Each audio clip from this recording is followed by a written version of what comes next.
Boa noite a todos.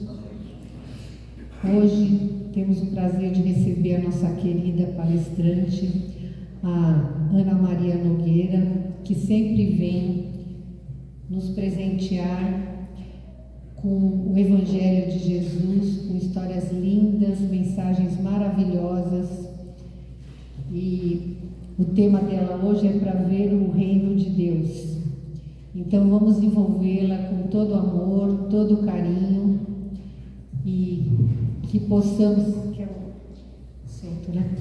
que possamos envolvê-la com muito carinho para o tema da noite de hoje.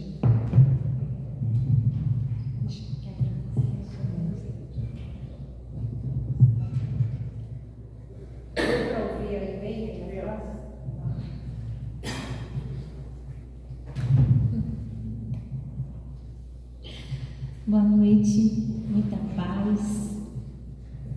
Primeiramente, gratidão imensa pela confiança, pelo convite, apesar das limitações, óbvias que todos nós temos, a espiritualidade tão amorosa, tão misericordiosa diante das necessidades prementes do Espírito, sempre nos oferece tarefa. E nós temos sempre de lembrar de não recusá-las, porque senão é oferecida a outro. E aí, Eles nos buscam por saber o quanto nós necessitamos. Então hoje o tema escolhido, depois de pensarmos bastante, foi para ver o reino de Deus, que está no capítulo 4 do Evangelho segundo o Espiritismo. Ninguém pode ver o reino de Deus se não nascer de novo. E aí, hoje nós estávamos lendo o livro Primícias do Reino, que é um livro maravilhoso, da senhora Amélia Rodrigues, e ela tem uma coleção, uma coletânea, sempre falando sobre Jesus, de uma forma assim muito primorosa e poética. E na lição número 4, no capítulo número 4, ela coloca Nicodemos, o amigo. O amigo Nicodemos. Nicodemos, ele era um doutor da lei. No Sinédrio, na época, existiam 70 doutores da lei. O Sinédrio, ele era constituído por castas. Então, ele fazia parte da casta mais superior que tinha, que eram os doutores e aqueles que interpretavam a lei. Infelizmente, Jesus sempre comentou sobre eles como templos caiados por fora e podres por dentro. Por quê? Porque, na verdade, eles, por serem aqueles que interpretavam as leis, eles se achavam. Eles achavam que eles eram superiores do que os outros. Muitas vezes passavam de um para o outro esse cargo. Então, na cabeça deles, eles já estavam salvos. Imagina, eu já estava lá no top, Então, eu já estava salvo. Jesus sempre lutou muito contra isso. Lutou contra as aparências.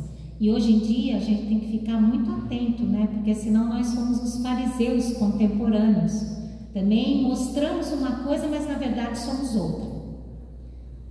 Entre o falar e o fazer existe uma grande distância. E Nicodemos não era assim. Entre eles, ele era um dos mais jovens. E ele era cumpridor da lei. Além de passar a lei e explicá-la de forma primorosa, ele tinha esse detalhe. Ele levava uma vida muito regrada, diferente de muitos deles. Por isso que Jesus, depois da entrevista, lhe disse: você não está longe do reino de Deus. Realmente, ele já tinha um entendimento diferente, um coração mais maleável. Nicodemos, ele também era chefe do povo judeu, como nós dissemos, um fariseu. Ele anelava pela verdade. Ele ansiava por ela. Mas tinha um lado dele que tinha medo. Porque lá no fundo, assim como nós sabemos também, a verdade ela tem um preço. E muitas vezes é um preço muito alto, que a gente não quer pagar. Porque conhecer a verdade é libertação. E libertação significa que eu preciso melhorar, que eu preciso trabalhar a minha reforma íntima. Certa feita eu ouvi um grande palestrante falar o seguinte: não tem como conhecer Jesus profundamente e continuar levando uma vida medíocre. Mas na verdade, às vezes conhece-se Jesus e a gente continua levando a mesma vida de antes, sem lutar para nos melhorar. E ele queria muito conhecer essa verdade. Então ele já ouvira falar de tantos outros, porque já fazia um bom tempo, uns bons séculos, que eles esperavam por esse grande libertador. Mas ele não chegava. E o jeito que eles esperavam também era um libertador de lutas, né? Porque o povo judaico, ele tem um histórico de lutas, de guerras, de conquistas. Eles reclamavam de ser conquistados, mas quantos povos não foram escravizados por eles? Então era um povo já feito a grandes guerras. Tinha um detalhe do monoteísmo, ou seja, aquele povo que acreditava num Deus único, não tinham vários. Então eles tinham, vamos dizer, são o povo escolhido realmente, porque eles já tinham a primeira sementinha. Não é à toa que Jesus retorna no meio deles. Então, Nicodemos, ele sonhava com essa verdade. Já tinha ouvido falar de outros profetas, mas ele não acreditava. Vinham tantas informações assim, truncadas, e ele ouvira falar de João, o evangelista. Mas João, o precursor, perdão. Mas João, ele achava ele meio radical, e ele ficou com medo de se aproximar dele. E de o nome dele acabar chegando no Sinédrio, porque ele sabia o que acontecia lá dentro. O que o magoava muito, que eram as fofocas, as dissensões, um tentando passar a perna no outro para conseguir mais benefícios. Então ele ficou, vamos dizer, restrito ao seu mundo, até que chega a ele a notícia desse jovem rabi da Galileia. E o que lhe chegou lhe chamou a atenção. Ele falava de um Deus diferente. Vamos lembrar que, de acordo com a senhora Joana de Ângeles e a senhora Amélia Rodrigues, eles nos falam que Jesus foi o primeiro que se referiu a Deus como Pai. Meu Pai. Porque até aquele momento ele era Deus, Deus Todo-Poderoso, Deus Todo Misericordioso, Deus, aquele Deus que punia. Ou seja, os que estavam no Sinédrio eram os beneficiados. Os que nasciam com alguma deformidade física ou mental, ou algum transtorno mental, eram a ralé, eram os deserdados de Deus. Então, olha só a discriminação. Aí Jesus chega e com aquele jeito tão amoroso se refere a ele como meu Pai, como nosso Pai. E a figura de Pai, o que é? É de amor, de acolhimento, não é verdade? Um pai não julga, ele procura ajudar. Até fazendo um adendo, assistindo a televisão, vendo esses casos de agressão, vendo aquela mãe chamando a filha que havia atirado no rapaz, aquele depoimento na televisão, ela dizendo: minha filha, volta para casa, se entrega, nós te amamos, vamos te apoiar. Família é isso. Não é que a gente é conivente, mas a gente apoia e ajuda o outro a passar pelo que ele tiver que passar. Então, quando Jesus falou em Deus como Pai, ele trouxe esse Deus para perto de nós. Um Deus de misericórdia e justiça, que procura nos ajudar da melhor forma. Ele, ouvindo falar sobre Jesus, ele pensou: ele deve ser um enviado depois de 400 anos. E assim ele foi buscar uma entrevista com Jesus. Obviamente, por todos os conceitos, ele conseguiu essa entrevista à noite. E Jesus aqueceu prazerosamente aquele pedido, porque ali ele colocaria um embasamento para um ensinamento que nos faz ver até hoje a importância que é a reencarnação. Então, quando ele chega, a primeira impressão que ele tem com Jesus é que ele o conhecia. Ele olha com muito carinho para aqueles olhos e Jesus o recebe, falando-lhe mentalmente, lhe dizendo: Nicodemos, bar Nicodemo, eu te conheço desde antes. E o recebe com respeito e carinho. E aí Jesus lhe pergunta: o que queres de mim? E aí Nicodemos lhe diz: Senhor, eu quero muito saber o que eu preciso fazer para conseguir a alegria suprema do reino de Deus. Eu quero saber que tipo de atitudes eu devo tomar para que eu possa chegar à felicidade suprema. E aí Jesus lhe diz: ninguém pode ver o reino de Deus e sentir essa felicidade se não nascer de novo. E aí Nicodemos lhe questiona: mas isso pode acontecer?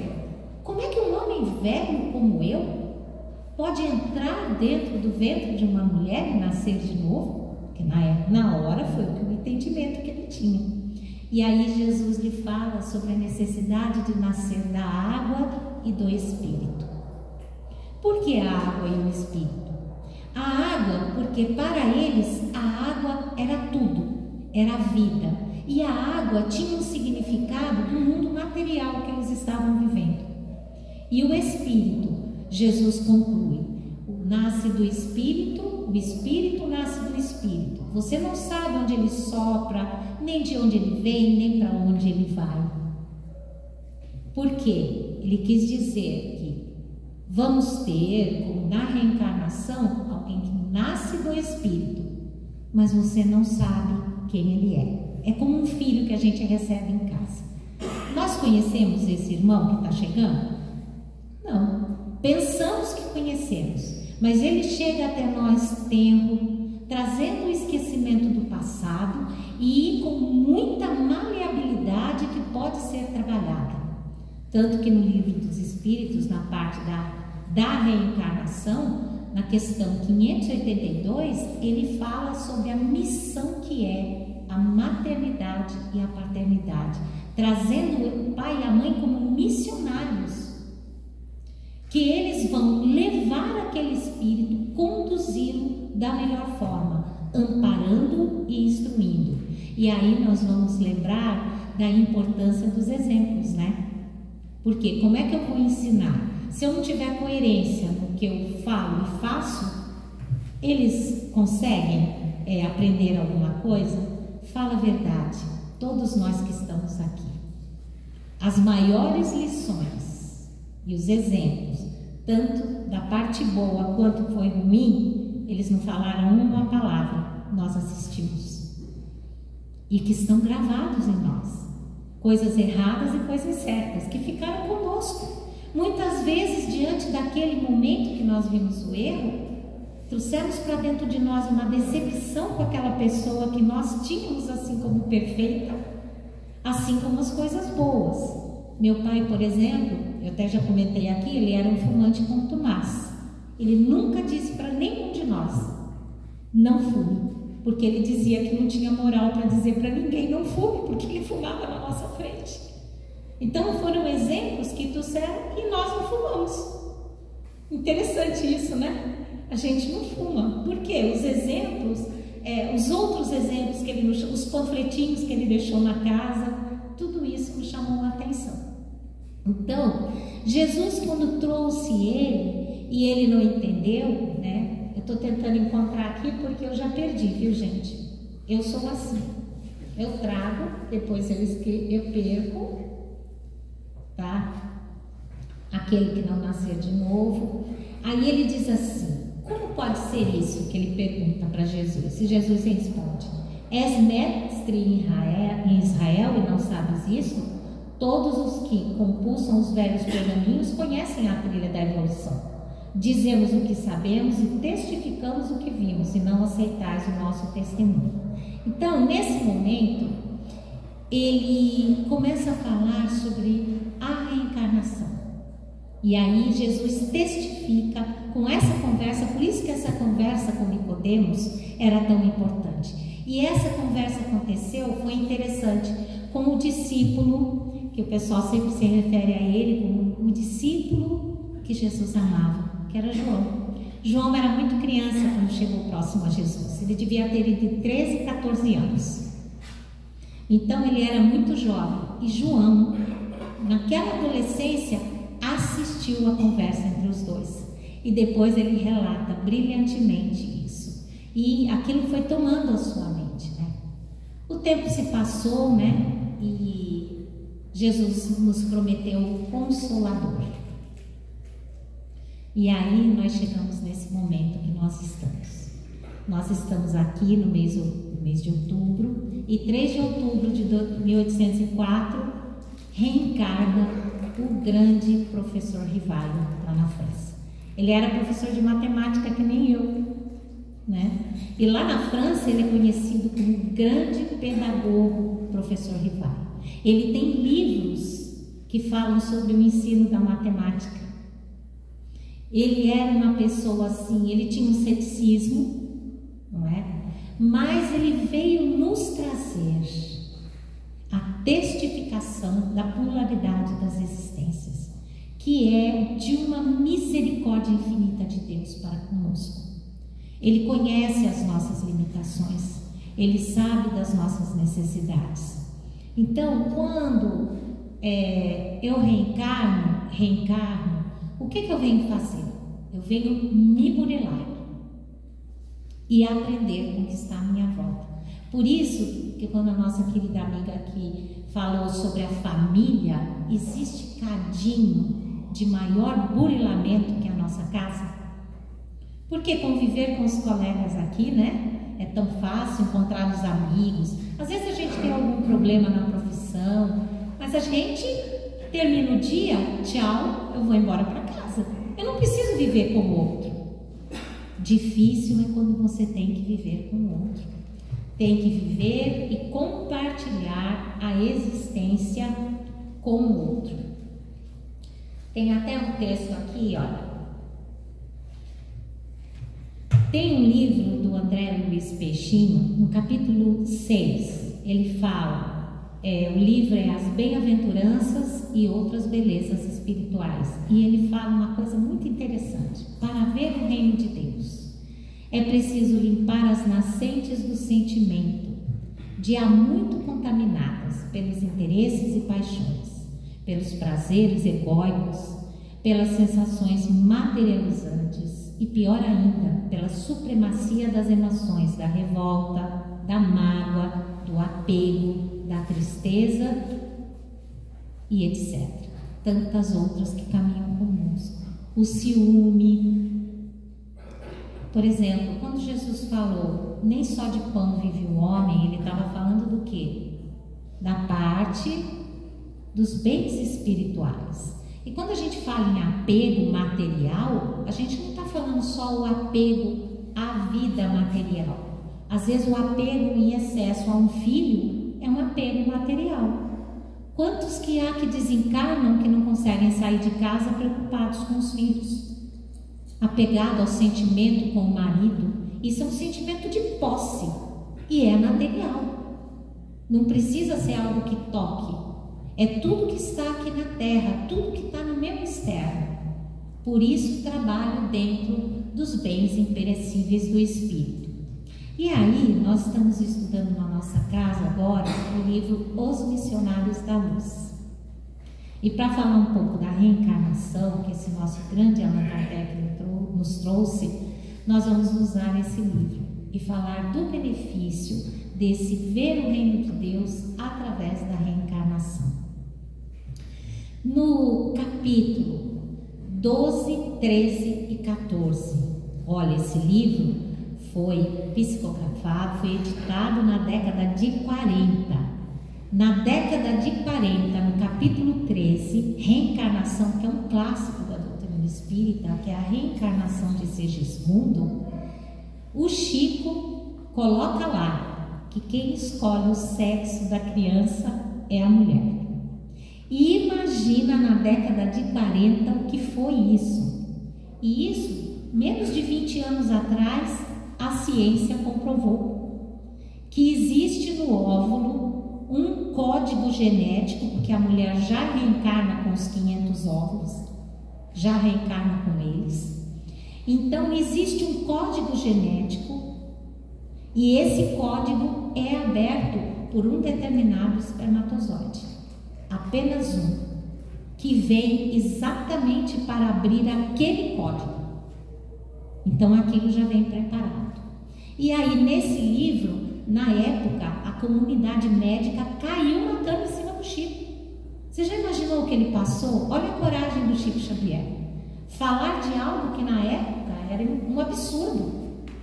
Uma sociedade patriarcal.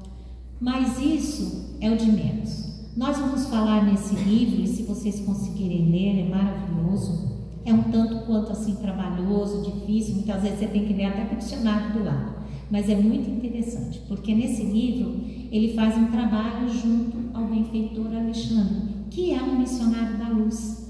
Tanto que no final ele já vai passar para outras paragens. Tal é a evolução dele. E aí no livro é muito interessante ler o trabalho que a espiritualidade tem para montar uma reencarnação. No livro, no capítulo 12, ele fala preparando experiências. E aí ele começa a falar dos detalhes. Porque esses 3 capítulos, eles falam de 3 espíritos: Adelino, Raquel e Segismundo. Olha que situação. A Raquel se envolveu com o Segismundo. Aliás, o Segismundo era amigo do Adelino e seduziu a Raquel. Então se formou uma tragédia, porque ele levou ela, acabou ela no suicídio, um assassinou o outro. Então houve ali um grande problema entre os 3, tudo gerado pelo Segismundo. Por isso que quando a gente lê o capítulo, cada vez que o Segismundo adentrava o quarto ou chegava próximo da casa, o Adelino vibrava, ele sentia. E o ódio dele aumentava, porque ele já tinha restrições com aquele irmão. E a espiritualidade, porque a gente tem que se reconciliar. E o Segismundo, no mundo espiritual, eles contam que ele se preparou muito para essa reencarnação. Ele trabalhou do momento que ele teve consciência que ele vilipendiou o amigo e a família dele. Ele começou, ao invés de ele entrar no remorso estagnante, ele começou o trabalho, até que apareceu uma oportunidade de reencarnação. Então, o Adelino e a Raquel já tinham um filho, e o Segismundo precisava reencarnar. E aí nós vamos ver o trabalho que estavam tendo a espiritualidade. Tudo já preparado, mas o Adelino não queria receber. Será que nós receberíamos se tivéssemos conscientes? Quem queria conviver com o seu assassino? Não é verdade? Olha o esquecimento do passado, olha que aprendizado sublime que é no Evangelho. O esquecimento do passado. A gente tem tantas pessoas que às vezes conversam com a gente que falam assim: ah, eu gostaria tanto de saber por que eu estou passando por isso. Será que é bom? Eu acho que não. É melhor que a gente consiga resolver no mundo que a gente está, nessa doutrina espírita que nos traz tanto conhecimento, tanta lucidez, e tentar fazer o melhor. Porque, como a espiritualidade diz, muitas vezes se a gente souber o que está acontecendo e por que eu estou envolvido naquela situação, eu não vou aguentar. Vai ser demais para mim saber que eu estou vivenciando, porque às vezes a gente joga a culpa no outro. Dentro da casa, nós achamos que o outro que é o problema, e às vezes o problema sou eu. Eu que sou o pivô de muita coisa. Então é melhor que a gente conviva nessa, vamos chamar de ignorância momentânea, consiga trabalhar dentro do nosso dia a dia. Por isso que Jesus, muitas vezes, nos seus ensinamentos, ele fala: abraça a vida que te deram, abraça com carinho. Trata com carinho o teu vaso orgânico. Vamos ler aqui no livro o trabalho que dá para eles montarem uma reencarnação.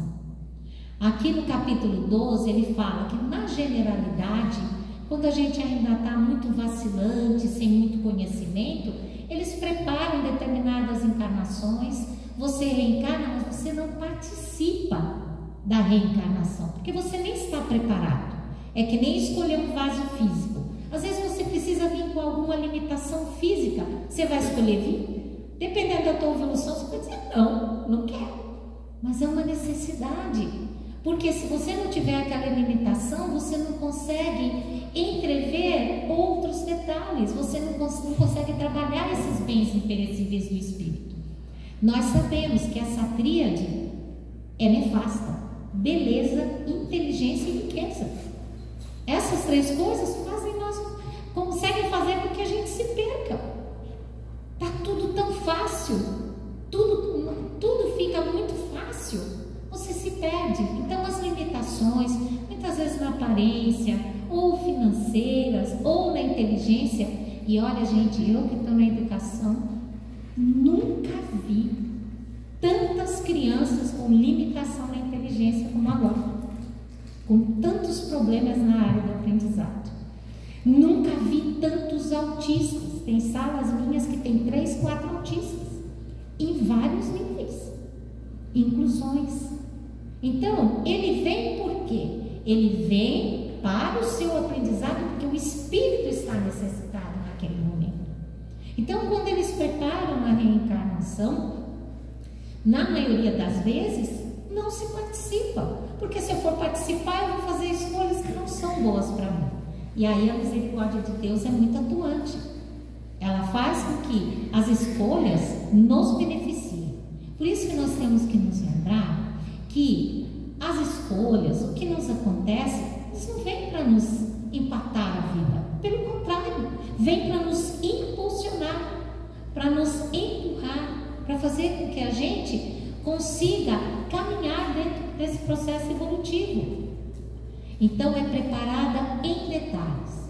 Conforme nós vamos evoluindo, aí sim é convidado a participar. É onde nós vamos ver, até naquele livro no Nosso Lar, tem uma parte que ele passa pelo Ministério da Reencarnação, e também nos Mensageiros tem alguma coisa, tem uma lá que eles estão mostrando o desenho para ela e ela fica olhando. Ela fala, não, eu estou perfeita demais.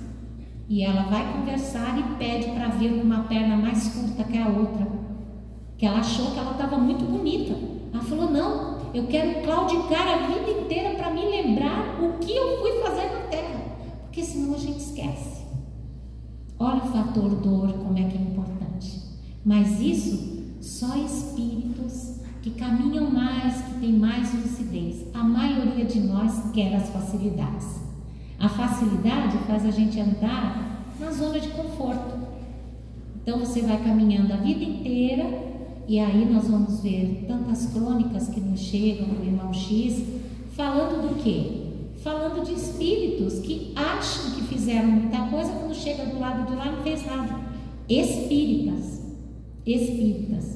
Tem um livrinho chamado Voltei, que conta do irmão Jacó, e é a história de uma pessoa que foi presidente da Federação Espírita de São Paulo. Ele relatando, Frederico Figner, ele conta o sofrimento que foi lá no mundo espiritual. Ele tinha certeza que tinha feito, e olha que ele trabalhou, chegou lá, né? Ele descobriu que não era bem assim.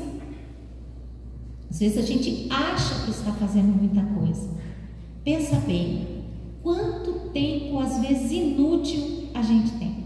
E quando a gente fala em tempo inútil, é um tempo que a gente não usa para se melhorar, para melhorar o nosso coração, para pensar em alguma coisa que a gente pode fazer para melhorar os nossos sentimentos. Hoje eu vou ficar de boca fechada. Sabe aquela pessoa que sempre dá a última palavra? O outro fala, você rebate. Você fala, você sempre tem uma opinião. Hoje eu fico de boca fechada. Às vezes dentro da família acontece muito isso, né? Esposa, marido, fala, eu termino, eu vou lá e eu sempre tenho alguma opinião. Hoje eu fico de boca fechada, eu deixo o outro falar. Isso é um aprendizado, é o primeiro momento. Eu aprendo a silenciar silenciar, é ouvir o outro. Porque às vezes o outro está falando e eu não estou prestando atenção. O outro está tentando me passar uma informação e eu não estou prestando atenção. Então é um aprendizado constantemente na nossa reencarnação de humildade. Então eles contam todo esse trabalho que eles fazem, os detalhes do nosso corpo físico, o detalhe, a cor do cabelo, a cor dos olhos, e nós sabemos através de todas essas explicações que a atuação é do espírito, muitas vezes consciente, porque depois que é feita a união e a primeira célula, o zigoto, o espírito, depois no capítulo 14, que ele fala proteção, ele fala da atuação do espírito em cima dessa figura, desse zigoto, dessa primeira célula. Ele vai imprimindo ali, conforme as células vão se dividindo, o que ele precisa. Por quê? Porque nós somos seres racionais. Então ele vai imprimindo ali tudo que ele precisa. Veja bem, no livro nós vemos, no capítulo 13, na reencarnação, alguns minutos depois da união do casal, a espiritualidade entra e já acopla Segismundo próximo à mãe. E durante 21 dias, no capítulo 14, que ele fala proteção, os 21 dias seguintes são importantíssimos. É onde existe uma rede de proteção, onde Segismundo vai conseguir atuar sobre aquela célula nos momentos da divisão. Olha que interessante. Para muitos que acham que o minuto seguinte não tem valor, não é? Que uma semana depois não está lá, um mês depois, 21 dias do momento, alguns minutos após a concepção. Durante 21 dias existe uma proteção. É muito interessante ler esse capítulo, não apenas lê-lo, mas reflexionar sobre ele, sobre a misericórdia de Deus para conosco, que nos oferece esse vaso físico perfeito para que a gente possa evoluir e trabalhar. O trabalho que eles têm, tanto que eles contam, logo no capítulo 15, eles começam a falar da incorporação, e eles começam a falar quando a reencarnação, eles programam tudo, quando tudo é feito aleatoriamente, eles tentam ajudar. Quando que é feito aleatoriamente? Quando eu me relaciono com uma pessoa que eu nunca vi, quando eu saio para um carnaval disposto a me relacionar.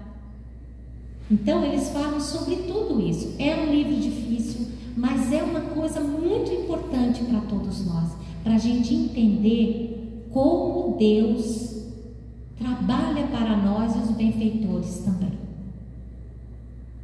Como é importante nós termos essa noção e esse respeito, para que a gente mais à frente não possa dizer que não sabia, e retornar ao mundo espiritual mais felizes, porque a quem muito foi dado, muito será pedido.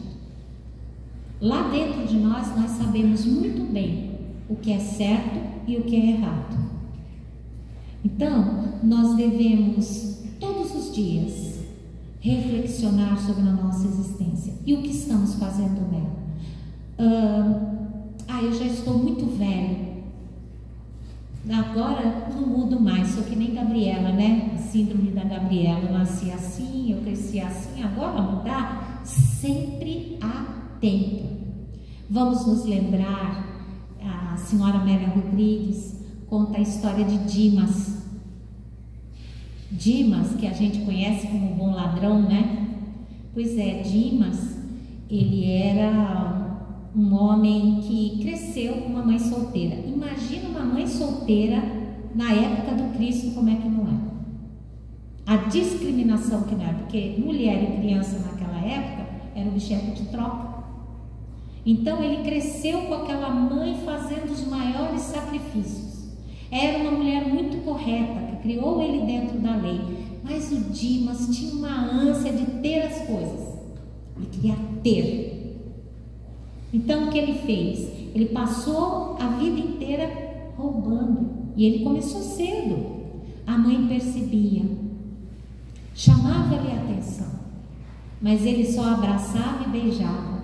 Começou a vir com pequenos presentinhos. Eles não tinham dinheiro, não tinha nada, de onde aparecia aquilo. Ela tentou conduzi-lo, mas não teve jeito. Até que ele começou a trazer coisas maiores. E aí ela lhe falou: meu filho, tu precisas mudar de vida, arruma uma boa esposa, monta uma família, vamos embora daqui. E aí ele disse: mãe, eu prometo para a senhora que eu vou sair. Mas ele, junto com um amigo e com um grupo, com Chestas, que também foi crucificado ao lado de Cristo, ele lhe disse: vamos fazer um último roubo. Ele já estava até noivo de Esther, arrumou uma boa moça, como a mãe disse, e aí seria o último. E com esse dinheiro ele iria mudar de vida. Só que o Império Romano, e vocês sabem por tudo que a gente lê, como eles eram terríveis, não é? Então ele estava incomodando junto com os outros ladrões, montaram uma arapuca para ele, e esse último roubo terminou dentro de uma cela romana fétida. Lá eles sofreram tudo que tinha direito, e ele foi levado, né, no dia que crucificaram Jesus, crucificaram ele e Chestas, foram os três. Só que ele sabia por que ele estava sendo crucificado. Ele sabia que ele estava errado. E enquanto ele estava lá no madeiro, enquanto crucificavam Jesus, porque crucificaram os dois primeiro, ele procurava na multidão a mãe, e a mãe estava lá. A mãe abraçada com Esther, chorando muito. E aí, ele olhando mentalmente, ele pediu perdão para aquela mãe. E a mãe, atravessada de dor, olhava no filho e dizia: meu Deus, onde foi que eu errei? No desespero dela de ver o sofrimento, porque era muito sofrimento, era a morte mais desonrosa que existia e a mais sofrida. E aí, no último minuto, nós lembramos que Chestas fala com Jesus: se você é o rei, tira a gente daqui, liberta a gente disso. E ele manda o outro se calar e diz: nós merecemos estar aqui, ele não. E aí ele pede para Jesus: Senhor, lembra-te de mim quando entrares no reino dos céus, no teu reino. E Jesus lhe diz: em verdade te digo, ainda hoje estarás comigo no paraíso. E Amélia Rodrigues, ela diz o seguinte, que no último momento ele foi a última conversão de Jesus, e foi uma lição para nós. Ele se converteu no último minuto, porque no minuto seguinte lhe quebraram as pernas e ele morreu. Mas ele se converteu no último minuto. Será que isso faria com que ele estivesse na luz plena, já seria um espírito evoluído? Não. Jesus chamou ele ao reino dele, dizendo: agora você vai trabalhar e vai reparar tudo que você fez. Vai caminhar diferente, vai ser mais doloroso, mas você vai ser feliz. É um reino de felicidade. Então, até o último momento, Jesus nos legou ensinamentos de amor e oportunidades. A oportunidade que nós estamos tendo agora. Então, a oportunidade é constante, que possamos aproveitar. Kardec, o grande mestre leonês, nos deixou o Pentateuco. Infelizmente, existem muitos espíritas que hoje acham que isso aqui está ultrapassado. Tudo está no Pentateuco. Tudo. Kardec foi uma luz para todos nós. As elucidações do Evangelho segundo o Espiritismo são maravilhosas, esclarecimentos muito lúcidos, que muitas vezes a gente não utiliza. Toda vez que eu busco um lenitivo para o meu coração, eu faço uma oração e abro o Evangelho. Sempre cai em alguma coisa que eu preciso ler. Então, que nós busquemos essa luz. Para encerrar, eu gostaria de contar uma historinha do Kardec. Porque, esse mês a gente comemora 204 anos da chegada do nosso grande Allan Kardec. Graças a Deus ele não desistiu. Para ele não foi fácil, viu? Não foi. Antes de contar a historinha, tem um livrinho aqui que eu tenho, maravilhoso, que é Kardec na Intimidade, do Roque Jacinto. E ele tinha assim, ele não queria que o nome dele fosse proeminente, tanto que ele usou um pseudônimo, né? Porque ele era uma pessoa muito humilde, apesar da inteligência e de toda a bagagem que ele tinha, ele não gostava de aparecer. E aí Jesus lhe fala, porque eu falo Jesus, mas na verdade é o Espírito da Verdade. O Espírito, ele pode ser qualquer um, entendeu? Mas a gente passa como os ensinamentos de Jesus, que também podia ser ele. Então ele diz assim, olha o que ele ouviu. Que causas, ele pergunta para o Espírito, né, que era uma psicografia, que causas poderiam determinar meu fracasso? E aí o Espírito da Verdade me responde: ver-te-ás abraços com a malevolência, com a calúnia, com a própria traição dos que te parecerão os mais dedicados. As tuas melhores instruções serão desprezadas e falseadas. Por mais de uma vez sucumbirás sob o peso da fadiga. Numa palavra, terás de sustentar uma luta quase contínua, com sacrifício de teu repouso, de tua tranquilidade, de tua saúde e até de tua vida. E ele ficou feliz com a resposta. Quando ele perguntou, mas é uma coisa tão grandiosa, como ele disse, e se eu falhar? Ele diz, você acha mesmo que Deus ia colocar só sobre tua cabeça a codificação? Dizem que quem seria escolhido após ele seria Leon Denis, que continuaria com a obra como ele continuou, né? Continuou trabalhando pelo Espiritismo. Sempre eles têm um plano a mais. Então é oferecido, é montada uma situação. Kardec tinha um coração muito amoroso. E cada vez que acontecia alguma coisa na vida dele, ele via que ele estava no caminho certo. E ele agradecia muito a Jesus a oportunidade. Então conta que certa feita uma mãe, muito triste, foi buscá-lo, porque o seu filho tentara assassinar alguém. E essa pessoa era uma pessoa deveras proeminente. E aí ela pediu para que ele fosse à cadeia ajudar que ele se libertasse. E lá foi ele. Chegou lá, o rapaz, muito jovem, muito agressivo, quando viu, falou: é você que minha mãe enviou, que disse que vai me tirar daqui? Ele falou: sim, eu vim te libertar. Mas ele não veio libertar do jeito que ele pensava, né? Ele disse: então me diz o que ele vai fazer. Aí Kardec lhe entrega um livro, que é o Evangelho segundo o Espiritismo. Entrega.